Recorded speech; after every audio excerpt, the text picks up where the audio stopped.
عیسی قیافه وگردستن. ایت روز عیسی ستجخو شاگردن یعنی پتروس، یعقوب و یوحنا اوسد و ایت بلندکو سر ببرد تا دعا بکنید. یوحنایی که عیسی تعمید دهه این نفر دیگریسه. دعا وقت عیسی دیم خورشید منستن درخشانه بست و اون رخت نور منستن سفیده بست.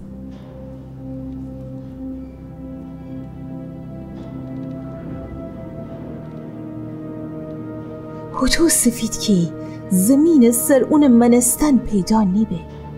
و وقت موسی و ایلیا ظاهره بستید و مردکن صدها سال قبل جا روی داد زمین سر زندگی کدید و شن عیسی مره اون مرگ جکی بزودی اورشلیم درون رخته گپ بزید.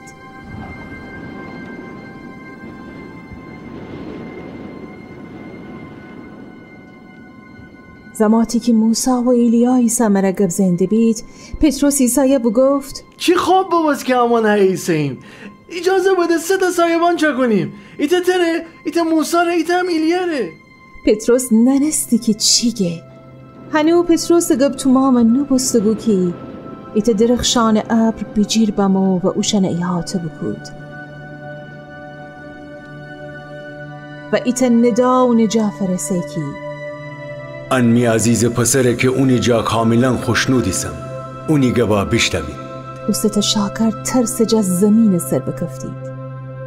عیسی نزدیک بست و اوشن رو دست بنو بگفت ویریزید و نو ترسینید. وقتی که اوشن خوشن چما نوازه کدید هر طرف فندرستید، هیچ کس دیگه یه جه غیر عیسی نیدهید. عیسی و 3 شاگرد کجا وگردستید.